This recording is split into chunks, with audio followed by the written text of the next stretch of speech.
for showing up today. I am so grateful to be here and to have my little piece in this and really share this with you. I just wanted to tell you, I chose gut health to really share on today because this was such an integral part of me getting better and really obtaining health. I was very sick.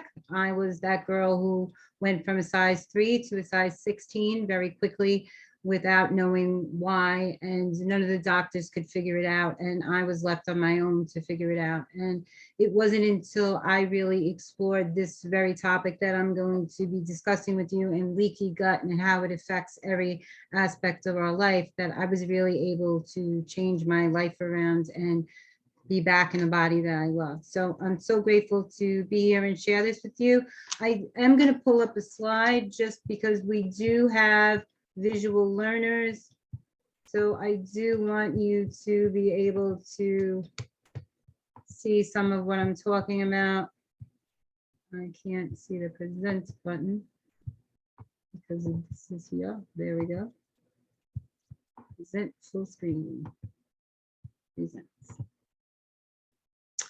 Okay, so I think it's important that you know and really get and understand that 90% of all the diseases that are going on in the world are directly connected to your gut microbiome. So the gut and the brain, as we've heard, it's very big now. It's connected. It's connected to your heart. It's connected to your immunity.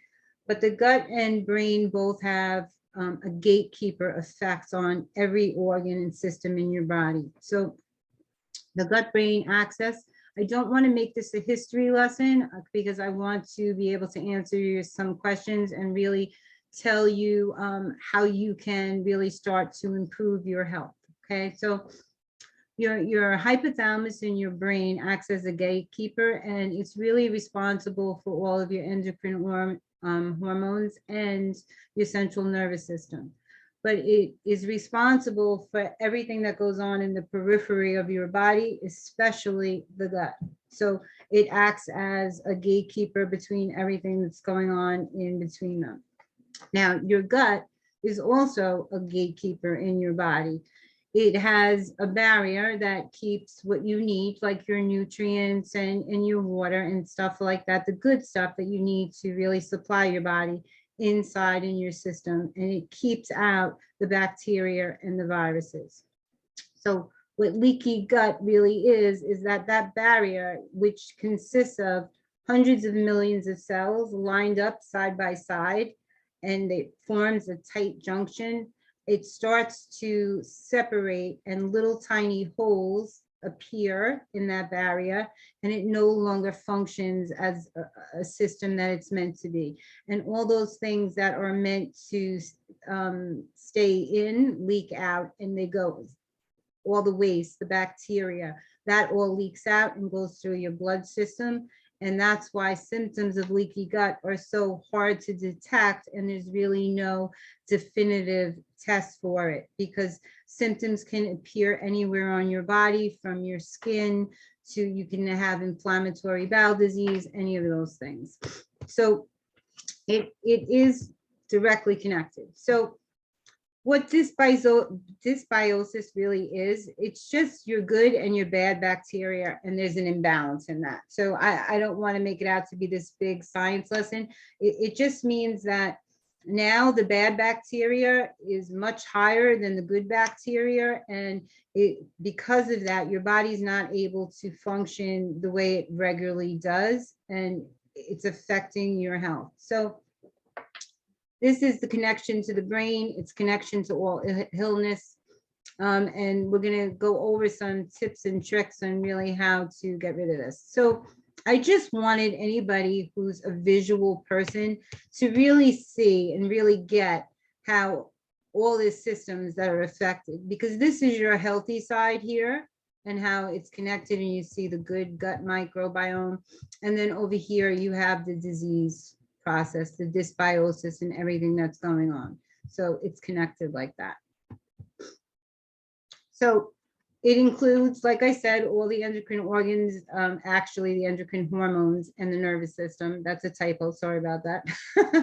And your hypothalamus is the gatekeeper. So it controls your feeding behavior, your digestion, everything through your hormones. And your hormones, you have millions of hormones that run throughout your whole body.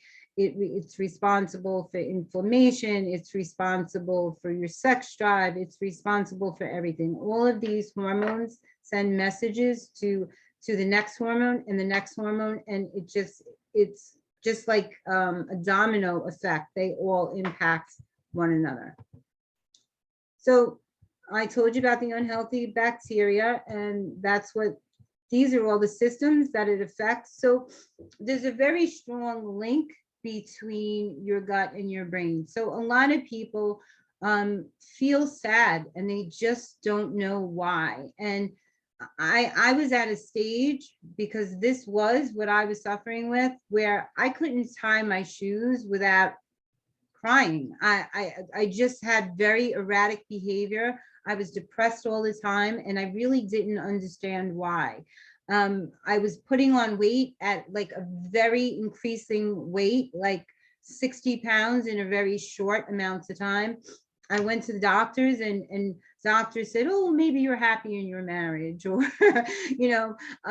maybe you have a thyroid. Oh, no, you don't have a thyroid. Or there were just a lot of different reasons. And I was even told that women that, tend to put on a few pounds, when they get comfortable in their life and their situations. So, but nobody really looked at what was going on with me at all. I was 60 pounds heavier at that moment, and it was only going to get worse from there.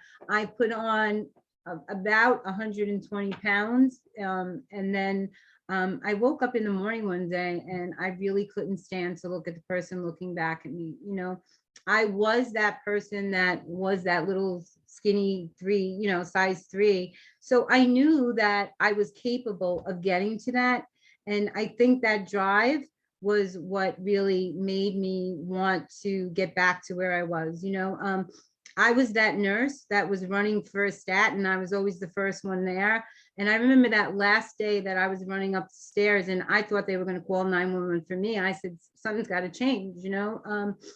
So I really started to look. I tried every diet. They didn't work. Nothing worked for me, because until you repair what's going on in your body, everything is going to be harder to achieve. So if you're sick, you can't put well on top of sick to repair it. You have to really fix the underlying problem to get at that. So a lot of people are like, well, leaky gut, that sounds kind of like a big deal, but what people really don't get is that this can occur from stress. So if stress is a normal part of everyday activity, but if you have stress that is chronic, it will cause inflammation in your body will respond to it like it's an infection and start attacking what it should be helping. So stress can cause this, antibiotic use can use this.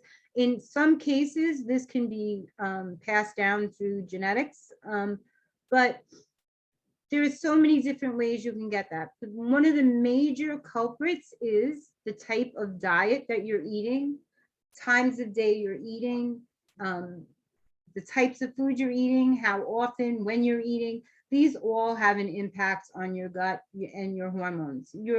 Your gut is responsible for really regulating those hormones. And between the gut and the brain, they send signals back and forth to really decide what's going on in your body, what's working where, and how your body's reacting.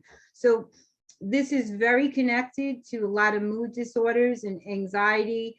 It's connected to diabetes, autoimmune disease. So people with muscular sclerosis, lupus, diabetes, this all starts in your gut. And if you're someone who's been trying to lose weight and you're eating everything right, and you can't lose that weight, you're exercising like crazy and you're living on salads, and you say, well, I haven't tried. And then you step on the scale after doing that for like 3 months and you haven't lost a pound. Well, until you repair what's going on in your gut, that's not going to happen, because your gut is directly responsible for your digestive processes and all the regulation of your hormones that are going on. So it's responsible for your ghrelin and your leptin, and those are responsible for how you crave food and when you say, okay, I have enough. But those emotions that this affects, that has a role on the rest of your hormones as well. Every hormone impacts the next hormone. So your cortisol is your master hormone. So when you have an imbalance in gut microbiome, there's inflammation in your body, and you don't, people will say, well, how leaky is your gut? You know what I mean? Like, because there's no real way.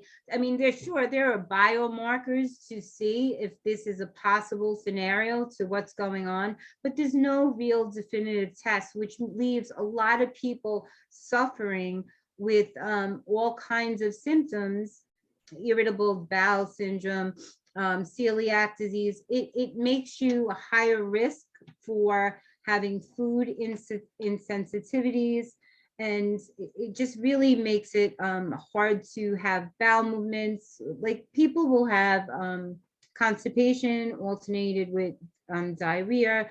They'll have symptoms on their face, their skin will be really bad, they'll wake up with fatigue, joint pain. I mean, it literally affects every organ in your body. And if you are suffering from this, then you also have chronic inflammation, because your gut is responsible, it directly works with your cortisol, your master hormone. So it's going to affect your sex drive. It's going to affect your energy levels, how quickly you digest and metabolize food, because this is going, your hormones are going to determine how you use that food for energy and where that energy is going to go. So when this is occurring in your body, you're basically just storing fat. So if you have a salad, that's going to end up on your derriere as fat. So it doesn't really matter, you know. So you could be eating the best foods possible. So I think that's enough of the history lesson. So I just can't get out of here from here. So let me try and do this. So I just really want to, how do I get out of here? There we go. I'm not the best at technology. Okay, can you see me now? I'm still sharing. How come I can't get out of share? Stop share, here you go. Okay. The nurse who couldn't work a gadget. Okay, so, but what I really want you guys to understand, that this is not a permanent condition. So I do have 3 autoimmune diseases, and I have Raynaud's, I have Hashimoto's, which is a very bad form. It's an autoimmune form of hypothyroidism. I have Raynaud's, I have Hashimoto's, and I have PCOS. Okay, so when I was trying to get pregnant, nobody knew what was wrong with me. Oh, there's nothing wrong with you, my dear. It was just really difficult to, and I suffered for a couple of decades before I really stopped looking to other people. And that's why the ladies were talking about calling and really stepping into yourself and unleashing who you are. For years, no matter how good you are, I mean, I'm the first person that ever went to my college, and college in my household also, and graduated and did something with themselves in a career wise. I mean, they had other careers, but not college bound. So, but some part of us always feels like, do I deserve this? Am I good enough? So, and depending on what level of your life you're in, like every time you try to up your level, those fears are going to pop up again. That's why, like CJ was saying, it's really so important to make peace with your past and stop projecting that onto your future, because we really do get to decide how we show up. And it wasn't until I stopped looking at looking to other people for those answers, and stop asking doctors, that I really decided to, like, say, I said, hey, I know this. Why am I asking these people? I'm a nurse, God damn it. I can figure this out. And I really started looking at where the problems started in my life. And I always had problems with constipation, and I probably caused a lot of them myself, with the ibuprofen and the antibiotics. I was very sick a lot as a kid. My husband keeps trying to call because he doesn't realize I'm in a meeting. Goodbye, honey. So, a lot of times we look to other people instead of really looking to ourselves for those answers. But this is a really quick fix. Probiotics are really the cure to that. And probiotics are best come from your foods. Your food really is your medicine. I can't tell you enough how eating fermented foods, eating lots of green leafy vegetables with a lot of different varieties in those fruits and vegetables, and increasing your fiber, that's going to start really getting that good bacteria that's being outrun by the bad bacteria back up, and it's going to start to repair what's going on. I want to say that when I started doing this, and really doing this and focusing on improving my gut health, that within a month I saw an absolute difference in my behavior and my mannerisms. Instead of people saying nurse and me saying, what do you want? I went to like, yes, honey, can I help you? I mean, for a while there, I was that nurse ratchet that you hear about, because I didn't feel good. I woke up feeling unrested, and I was miserable, and I was portraying that out to other people because that's how I felt inside. And I was depressed, the whole time I was trying to figure this out. And that was really lifted, and all of those autoimmune diseases, they've been in remission for well over 10 years now. I was able to take off the 120 pounds that I gained. And I was able to stop dieting. People that diet all the time and they go on these restrictive diets, that has a really big impact on your gut flora. And it's really not recommended to diet. It's really recommended just to replace what you're eating, those not so healthy foods, with better quality foods, and a lot of people say, oh, I can never have chocolate again. I eat chocolate all the time. I am an M&M junkie. But now, because I am really, really focusing on my gut, this is a lifestyle.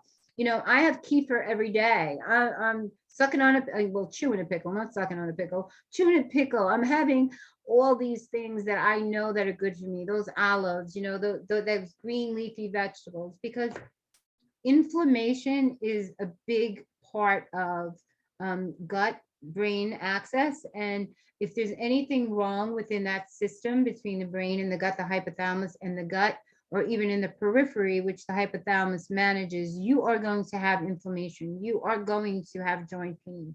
You are going to have mood disorders. You're just not going to feel like yourself. You're going to wake up lifeless, feeling fatigued, and you're not going to have any energy, whether your vitamin B12 is okay or not. Your doctors will do a panel and say, well, you're not anemic, and well, but there's something going on, and I want, if you can take nothing else away from this, I just really want you to be your own advocate, not just in your health, but in every area of your life. A lot of people will tell you, you can't do this and you can't. Why the hell can't you? Who says what your limits are but you? I didn't think, the doctors told me to really stay in that body, and that they didn't see it possible. And I told those doctors, shame on you, because I came to you for help. And for you to tell me that it's okay to be obese, because I was at that point where I was considered technically obese. And for you to tell me it's okay not to try to work on that, or that I might just be happy in my marriage, was unacceptable to me, So I want you to really, don't create any limits. Like CJ tells you, if there's something, Sherry took off and changed her whole entire life and went somewhere else and really, you could really do anything you want. Everybody, she thought she was crazy. Everybody else thought she was brave. But you know what? She was a little brave and a little crazy. And I think sometimes we all have to really embrace those parts of ourselves. It's okay to be a little crazy. It's okay to show up as yourself and just be who you are and be comfortable with it. And if anybody tells you you can't do something and it's something you really want to do, don't ever give up on that. Really, really go for what you want, because we are, like CG said, here just for a very short time. We're here to fill our purpose and give.